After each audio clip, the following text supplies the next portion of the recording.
ہم تمہیں اقتدار دیں گے، ہم تمہیں دنیا کی باغڈور تمہارے قدموں میں لا کر ڈال دیں گے۔ جس طرح قیصر و کسریٰ کی سلطنتیں ذلیل ہو کر صحابہ کے قدموں میں آئی ہیں، آج ساری دنیا کا ماحول جو مسلمانوں کے خلاف ہے یہ صرف یہ قدموں میں آنے کے لیے۔ حضرت جی فرماتے تھے جب تک دعوت کی محنت کے ذریعے ایمان اور اسلام دلوں میں نہیں آئے گا، ملک تمہارے ہوں گے، نظام ان کا ہوگا، ملک تمہارے ہوں گے، نظام ان کا ہوگا، کلچر ان کا ہوگا۔ اور جب تمہارے اندر ایمان کی محنت ہوگی، ایمان اور اسلام حرکت میں ہوگا، آپ اپنے دین کو لے کر فکر مند ہوں گے، تو پھر یاد رکھیے ملک ان کے ہوں گے، نظام تمہارا ہوگا۔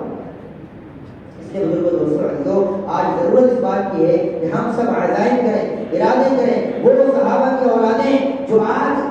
عرب ملکوں سے سفر کر کے افریقہ کے علاقوں میں اور یورپ کے ملکوں میں جا بسی ہیں، جو تجارتی اغراض سے گئی تھی وہیں کے وہیں رہ گئے، آج ان کی ایک بڑی تعداد ایمان سے غافل ہو کر مرتد ہو چکی ہے۔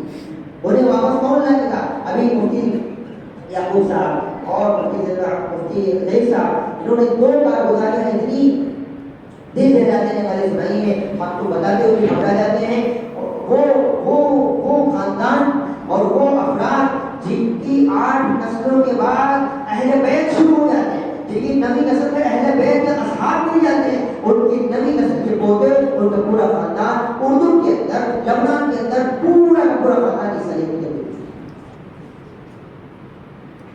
ہم تو خوش ہیں ماشاءاللہ، گولا کی مارکیٹ میں 200 لوگ آگے ہیں، اتنے تو خوش ہیں۔ ارے 2000 جا چکے ہیں، اس پر کیوں نہیں روتے ہیں؟ وہ صحابہ کل خدا نخواستہ ان سے ہمارا اپنا سامنا ہوگا، وہ اگر پوچھ بیٹھے ہیں کہ ہم نے تم تک جانے پہنچانے کے لیے ہم نے اپنی جائیداد و جان کی مال کی پرواہ نہیں کی، جب میری نسلیں مرتد ہو رہی تم کہاں تھے؟ تم تو ایک دکان سے دوسری دکان کے چکر میں تھے، ایک دکان سے دوسرے مکان کے چکر میں تھے، ایک فلیٹ اور پلاٹ سے دوسرے فلیٹ اور پلاٹ کے چکر میں تھے۔ بزرگ دوستوں عزیزوں، سوائے رسوائی کے، سوائے ذلت کے اور حضور اکرم صلی اللہ علیہ وسلم کے حوض کوثر پر بے رخی کے اور کچھ نہیں ملے گا۔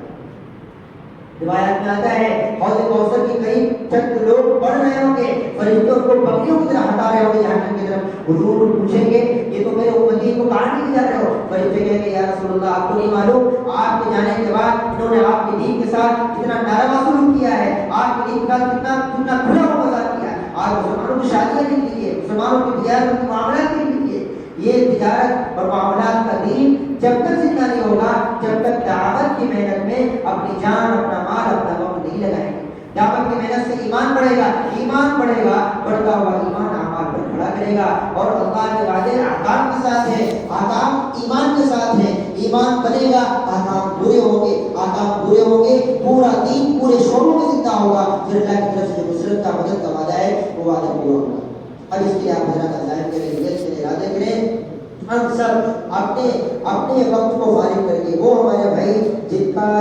4 مہینے لگ چکا ہے وہ سب نیت کریں، عزائم کریں، کھڑے ہو کر کے اپنی جان و مال لے کر کھلے خرچے کے ساتھ جو خرچہ شادی بیاہ میں ہم لگاتے ہیں وہ بچا کے ہم لے کے جائیں گے، اور مغربی ممالک میں اور ایشیائی ممالک میں، عرب ممالک میں جائیں گے، اللہ کے دین کا کلام، اللہ کے دین کا نام بلند کریں گے، دعوت کی محنت کے اس تقاضے سے ہم محمد رسول اللہ صلی اللہ علیہ وسلم کی آنکھوں کو